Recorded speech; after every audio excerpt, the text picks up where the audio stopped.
여러분 안녕하세요. 반갑습니다. 세계사이버대학 약용건강식품학과 학과장 조현주 교수입니다. 오늘은 여러분들과 물에 대해서 한번 얘기해 보려고 합니다.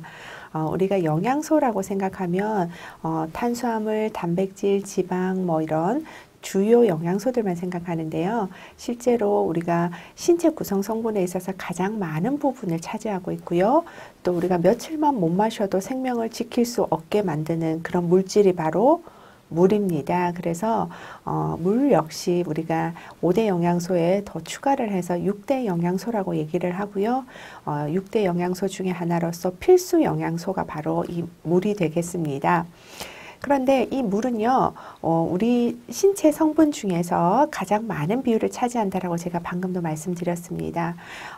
신생아 같은 경우에는 훨씬 더 차지하는 비율이 많겠고요. 나이가 들어서 성인이 되고 또 노인이 되고 이렇게 연령이 점점 증가하면 증가할수록 체내 수분 함유 비율은 조금씩 떨어지게 되겠고요.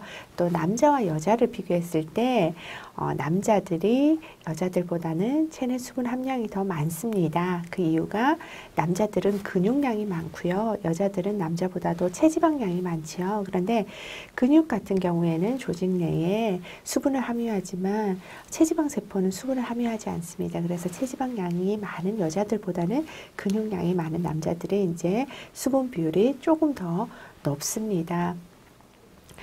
그런데 이렇게 신체의 단일 성분으로는 가장 많은 부분을 차지하고 있는 물이 우리 인체 내에서는 어떤 역할을 해주느냐, 물의 체내 기능에 대해서 여러분들하고 잠깐 얘기를 해보게 되면요.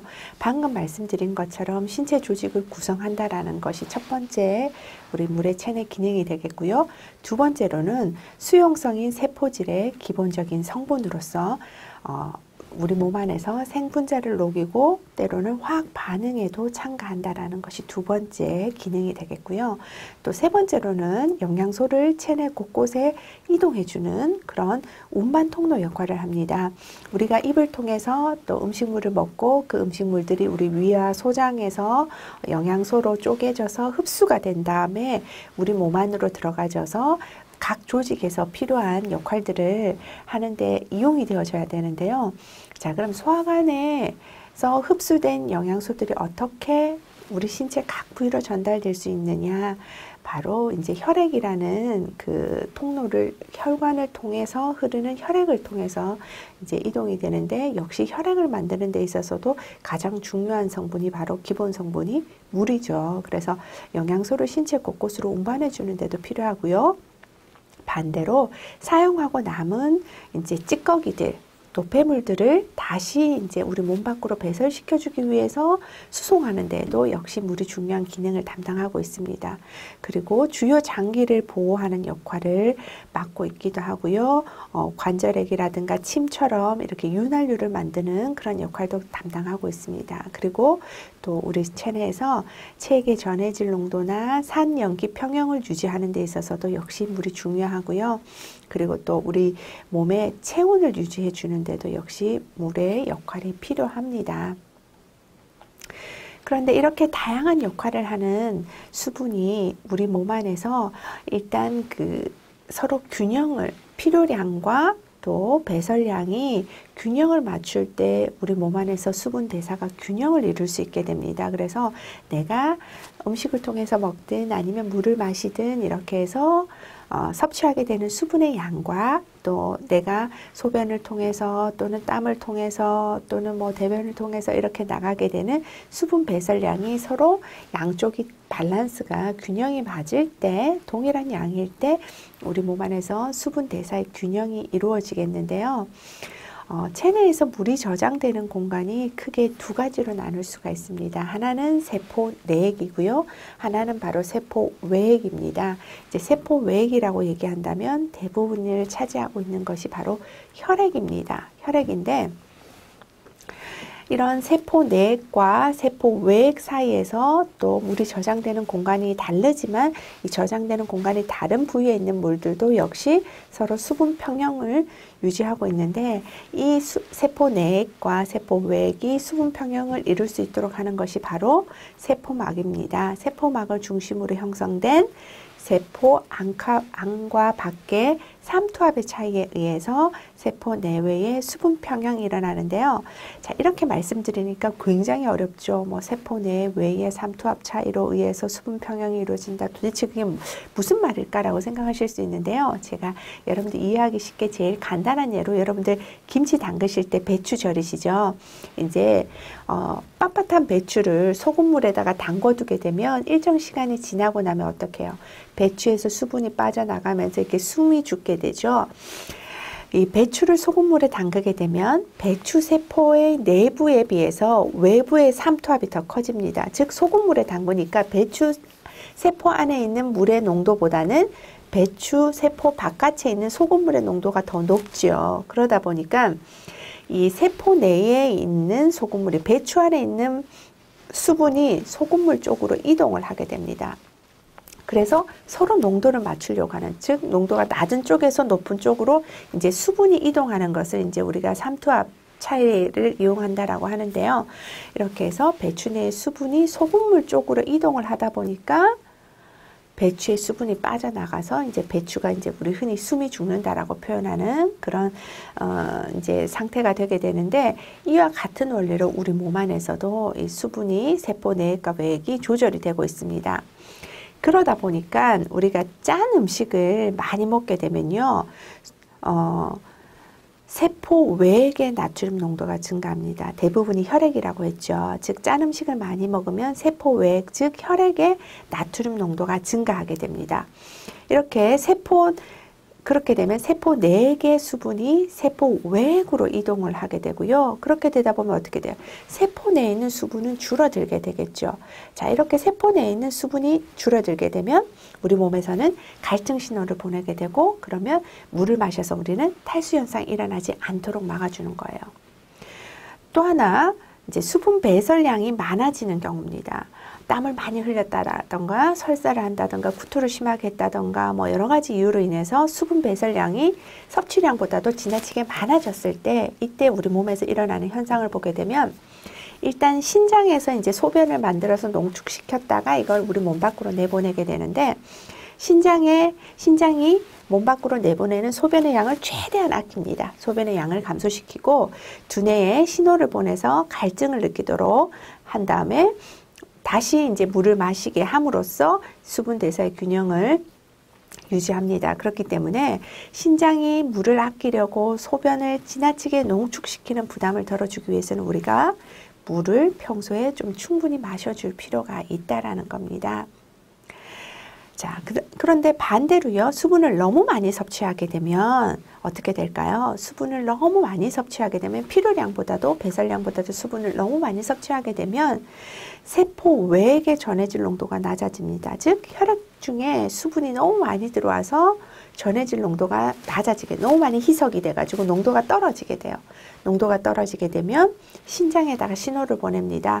자, 지금 세포 외액의 전해질 농도가 떨어졌으니까 너는 빨리빨리 이 수분들을 몸 밖으로 빼내라는 신호를 보냅니다. 그렇게 되면 신장에서는 더 많은 소변을 만들어서 소변을 더 많이 배설시킴으로써 우리 몸 안에서 과잉에 넘쳐나는 수분들을 몸 밖으로 이제 배설을 시키게 됩니다.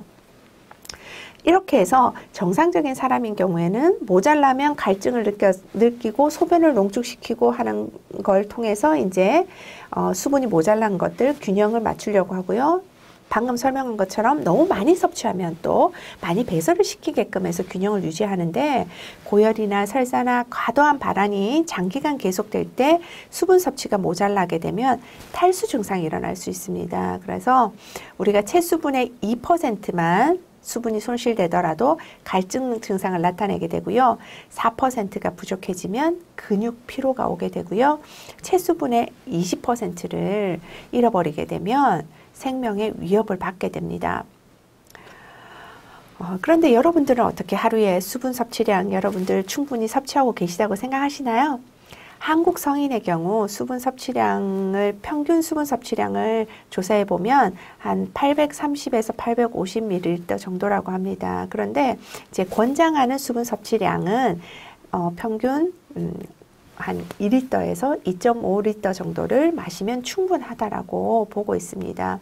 그리고 날씨가 너무 덥거나 운동을 아주 격하게 했거나 땀을 많이 흘렸을 때, 열이 많이 날 때, 장시간 비행기를 탈 때, 겨울철 난방을 많이 할 때, 설사나 구토가 있을 때, 이런 조금 특이한 상황에서는 3리터까지 물을 좀 더 충분히 마셔줄 필요가 있다라고 합니다. 그렇기 때문에 여러분들이 마시는 수분의 양이 적절한지 여러분들이 한번 챙겨 보실 필요가 있어요. 그래서 우리가 항상 수분의 양이 적절한지를 우리가 스스로 이렇게 판단해 보기 어려운 경우가 많은데, 손쉽게 여러분들이 내가 오늘 수분이 부족하지 않나를 판단할 수 있는 간단한 방법이요. 여러분들이 화장실을 가셔서 소변을 보실 때요, 아침 첫 소변을 제외하고 소변을 보셨을 때 그 소변의 색깔이 진하지 않은 소변을 한 번도 보지 못했다, 나는 오늘 하루 종일 본 소변이 다 아주 진한 노란색이었다라고 한다면, 그거는 여러분들 몸에서 지금 수분이 부족해서 신장이 수분을 아끼기 위해서 소변을 농축하고 또 농축하고 이렇게 물을 아끼고 있다라는 신호예요. 그렇기 때문에 여러분들은 오늘 하루 수분이 부족하지 않았는지 한번 체크해 보시고요. 그 다음에 특히나 이 수분 섭취량이 부족하지 않은지를 주의 깊게 섭취해야 될 대상이 아이들, 영아들입니다. 아주 어린 아기랑 또 나이 드신 어르신들이에요. 그래서 아이들 같은 경우에는 자기가 갈증이 나도 수분이 모자라도 그걸 의사 표현을 할 수가 없죠. 그리고 또 아이들 같은 경우에는 체표 면적이 넓어서 수분을 잃어버리는 수분 증발량도 굉장히 많기 때문에 탈수에 걸릴 확률이 높고요.